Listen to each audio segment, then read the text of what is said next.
Lethbridge is Alberta's southernmost major centre, about an hour's drive away from the American border.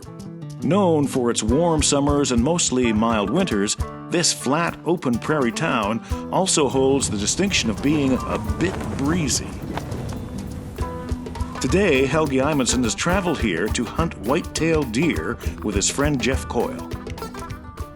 Hello! Hey, buddy, we made her. Welcome to Lethbridge.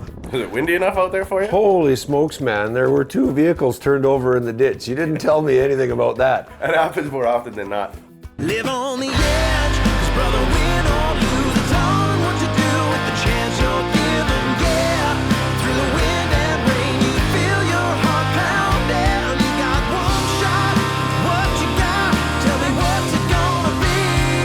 You gotta make the most of this opportunity. If others fail, make sure you succeed. On the edge.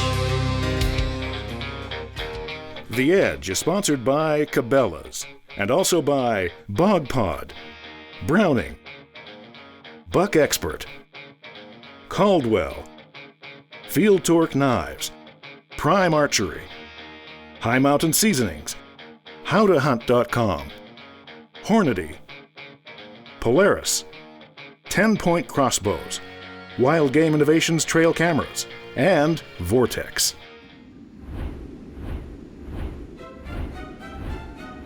For years, local hunter Jeff Coyle has been bragging to his friends about the incredible hunting opportunities.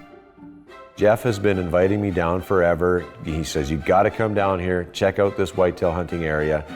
In fact, he specifically said, if I don't show you 200 deer by lunchtime, I'll eat my own underwear. So I'm like, you know what? Okay, I'm coming. I gotta see this. With an offer like that, Helge had no choice but to accept Jeff's invitation and check out the deer. The guys will be hunting south of Lethbridge on various grazing lands dotted with coulees.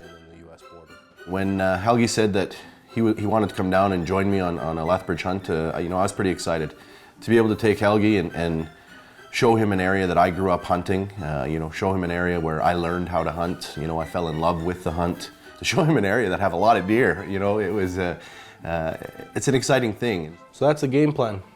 Looks good. The next morning will be Helge's first lesson in hunting in Southern Alberta. We arrive in Lethbridge, there's no snow, a little bit of wind, and it's really nice and warm. We get up in the morning, there is ice and snow everywhere, the temperature has just dropped completely, and the wind is blowing. It's just like, okay, now what? Helge, Jeff, and Jeff's friend Kim set out. Helge's not sure what to expect. First morning we got out, I took Helge to one of my favorite spots.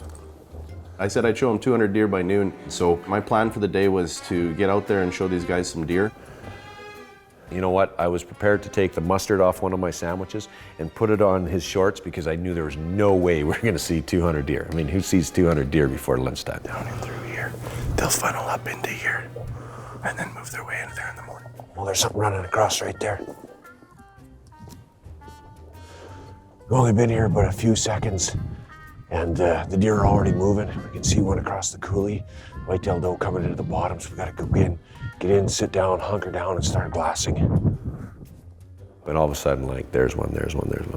And they just start popping up like this little Where's Waldo cartoon, like, oh, there's one. Snow comes in at night, they bed down, and so they were covered in snow. And so as they stand up, they just kind of appear out of nowhere. We managed to see quite a few deer. And I'm like, holy cow, we're already at about 30 deer about 2 minutes into the hunt. I can see 3 more in the willows to the right there. Definitely a whitetail. Okay, maybe he is right. Maybe there are that many deer here. Odds weren't in my favor after that. This is completely opposite of what I'm used to doing. I really was going to have to rely on Jeff to tell me what to do and where to be because obviously weather changes the deer's patterns, but I don't even know what the patterns are. With Helge conceding defeat, it's game on. When we decided to go in, everything looked great. So we're gonna cut up this fence line and then depending on what we see that's out there, we can cut over and make a play on them. We get into an area where there's a lot of coulees and draws, and we see a lot of deer, and there's a couple bucks we figure we're gonna go after. We know if we move in the right areas and move quick enough, we can intercept them. So we start going. Weather's great. We maybe have, I don't know, a mile and a half to go to kind of intercept. The way that these hills and everything go, it keeps your scent up above them because they're down below. Yeah. Well, for the most part in here, because you've got ridge after ridge, it kind of gets blown right over the tops. So it's more important to keep the terrain to your advantage. Terrain is better, yeah. We make it like, you know, not even halfway there, and this snap blizzard blows in, and you can't even see 100 yards away. It sucks. With near whiteout conditions, this hunting day may be over. Coming up, It's really only like a couple inches of snow on the ground, but the wind is blowing so hard that it's already forming like these 8-foot high snowdrifts. Look at this. I can't even climb it, how big it is.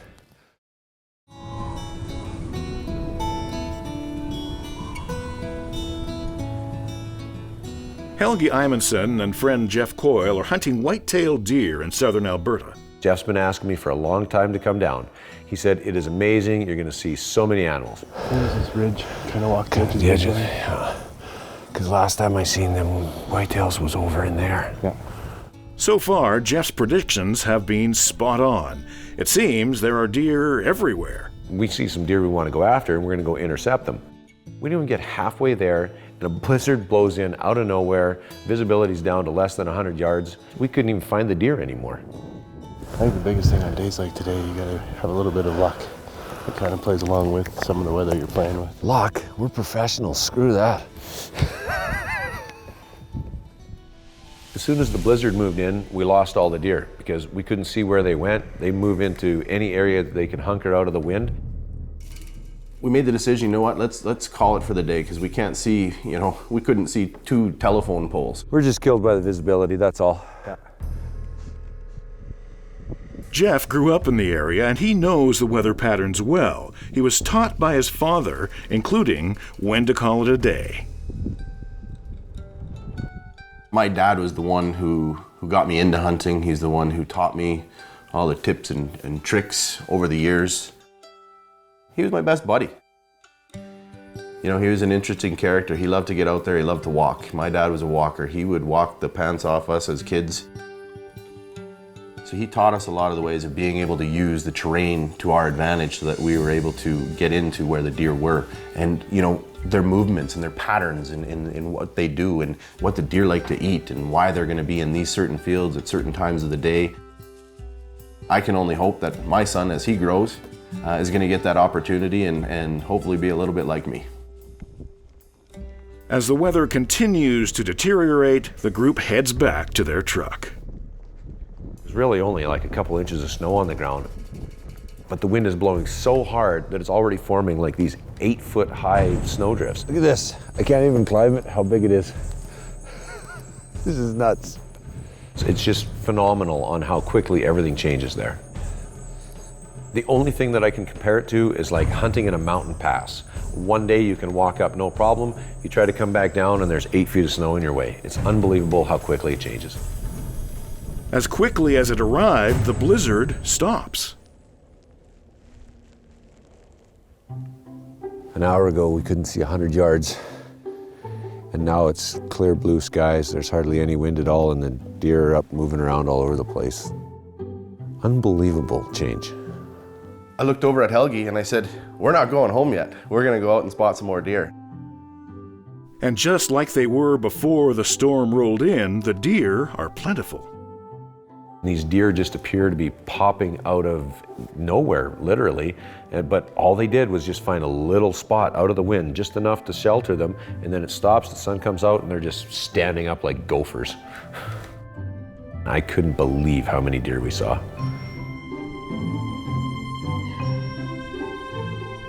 In this region of the province, the wind is almost a constant force, but the deer seem to take it in stride. Lethbridge is located not too far east of the Rocky Mountains. The weather comes through the passes there rapidly. The deer are not the only plentiful commodity in this land. In recent years, a new industry has taken root: wind farms. Large tracts of land are now dotted with massive wind turbines. They harness the free-flowing winds and convert it to electrical energy.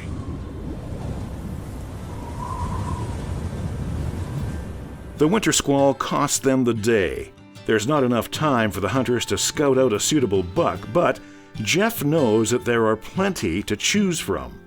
It's a matter of being in the right position to get the perfect shot. The does are in heat, the bucks are chasing them everywhere. They're out feeding in the middle of the field. There's probably 40 mule deer over there. We've got 5 bucks chasing does. We've got 6 or 8 whitetails over there running around. This is just amazing conditions. I was pretty proud to be able to show Helgi where I grew up and how many deer we actually have down here in Southern Alberta.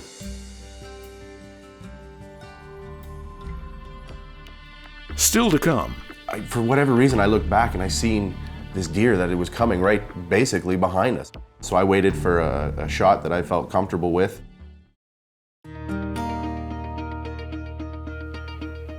Helgi Imanson is learning what it takes to hunt white-tailed deer in southern Alberta.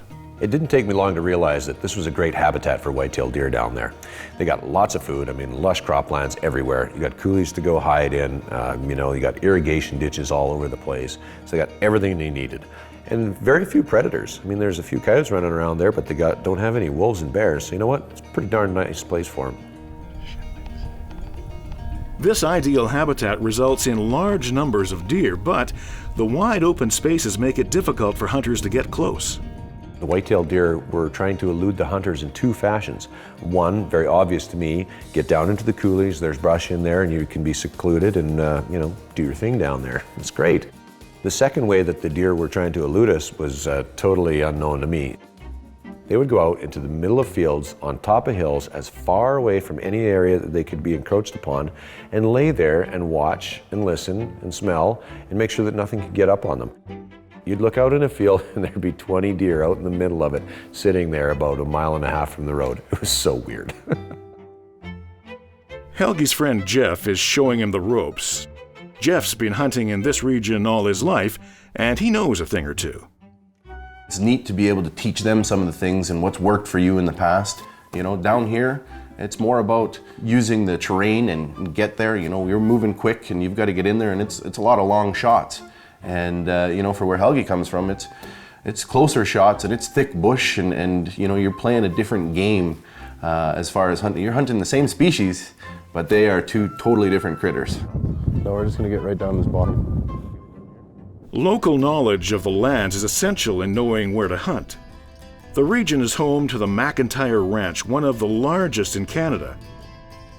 At over 22,000 acres, it's been in operation for more than 100 years.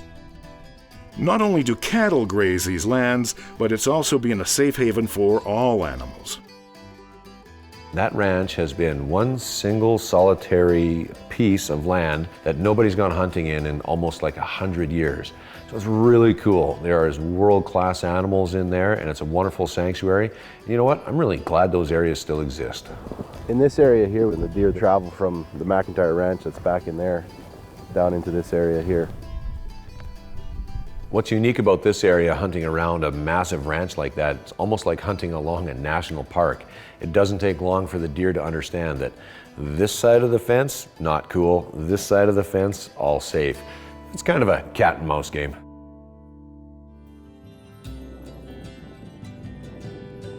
For today's hunt, Jeff has spotted some deer. He's decided to scout along the fence lines. We dropped off Helgi in a different location. He's doing some spotting. And we're gonna see if we can't get lucky tonight. Let's hope we can find a big one. Yeah. We knew there was an area that we wanted to get to. It was holding a lot of deer out in the fields that were there, and I knew that they were gonna be crossing through there. So if we could get out and around, I felt we had a good chance of maybe getting the opportunity to take a shot. Jeff's hunch is right. Plenty of deer, but just the wrong type. That is a beautiful mule deer. This dandy of a mule deer buck decided that he was going to come in and check out what we were. Absolutely spectacular. We're here hunting for whitetail, and we have an amazing specimen of the mule deer species. Very easily, well over 180. Gorgeous deer. It was just really neat to see. For these hunters, it's the close encounter for the day. That mule deer came into about 50 yards. Fantastic.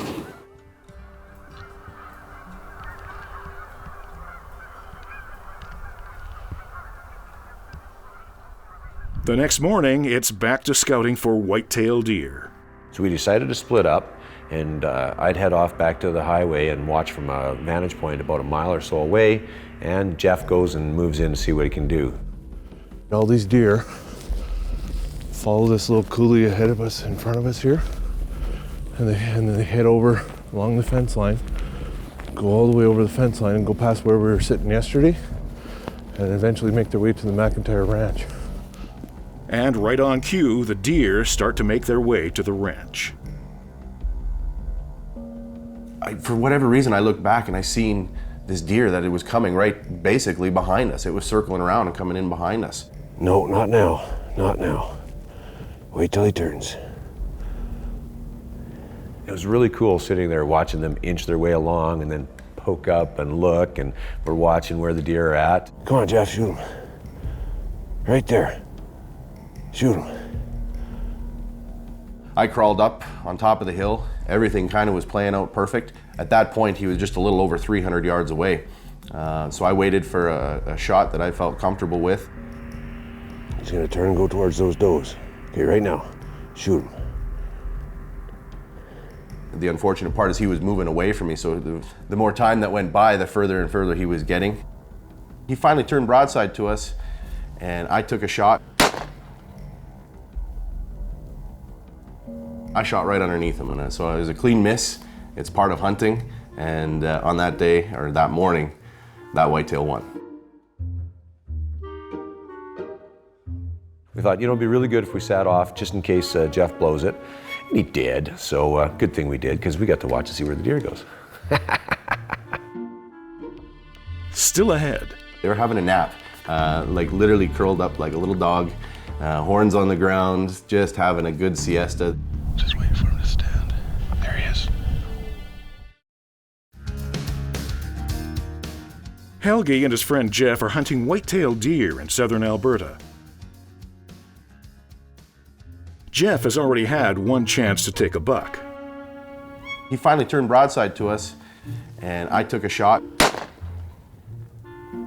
I shot right underneath him, and so it was a clean miss. That whitetail won. Knowing where the deer are headed, Jeff repositions and finds not only just a buck, but an entire herd. They were having a nap, like literally curled up like a little dog, horns on the ground, just having a good siesta. Just waiting for him to stand. There he is. I'm on him. He's up. Yeah, he's facing the road right now. Jeff got into a position, he was only a few hundred yards away from this buck that he wanted, but there were so many other animals bedded around, he never did quite get the shot that he wanted. They got up and they just started moving off, and they moved off into a different direction. This is a horrible shot. They're skylining though. Where I was sitting from, I thought Jeff had a great shooting opportunity, but from their angle, too many deer in the way, low percentage shot for him to try and take at the buck. We were off somewhere else, watching these deer go into a different coulee. They didn't come out, so then we knew we had another play on them. He was chasing her down and to the right. Jeff, if you want to crawl up to that fence post, go right ahead, and then you have a look whether you want him or not. So we moved our way along the coulee's edge. We were working along another fence line again, and you could just see it had nice horns that came around, and we were excited, we were pumped. The wind is in our favor. The sun's really bright on this snow, so we can't determine what we are. We got to about 400 yards, and I decided, this is a very unique, interesting looking deer. I wanted to take him. That's a good heavy buck for southern Alberta. There he's gonna go. Perfect. Go ahead, Jeff, take him. Sometimes I think it's even tougher sitting back behind watching everything unfold, because you're like going, come on, shoot, now. What is he waiting for? And then finally, boom, shot goes off. And he misses. He shoots over top of this buck, and I'm like, no. I shot for 300 yards, and you know, it's just sometimes in the heat of the moment you make mistakes, and you know, I shot over him. After Jeff misses, the buck's running up the edge of the coulee, and I think he's busting out of here. So I start grunting at him, and he stops, and he spins around, and he turns completely broadside.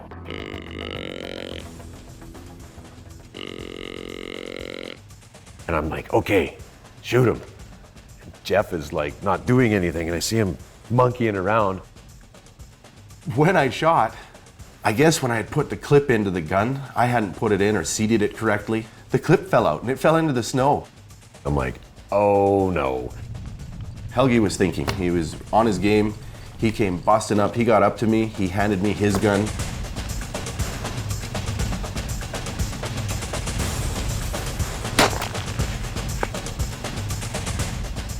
And I put a dandy of a shot on it as far as I'm concerned. He's down. Oh, what happened on that first shot? The clip fell out when I shot. The clip fell out. So I knew I couldn't put that back in. Okay. Well, you got it on. He's laying right there. Thank goodness for that hot doe, because I mean, he just made it upside, and then he's looking back like, hey, baby, why aren't you coming? Almost should be putting your gun in there. It's the one that did the duty. This was the area my dad brought me to since I was a wee little guy. Shot a lot of whitetails in these fields out here. Yeah. We're supposed to be shooting Hornady ammunition, but what's this? When my dad passed, I wanted to do something special that I could have him with me, and so I had these silver bullets filled with his ashes. Makes me feel better. I know I got him with me every time I'm out. Yeah. Fantastic day. I appreciate you guys being here with me.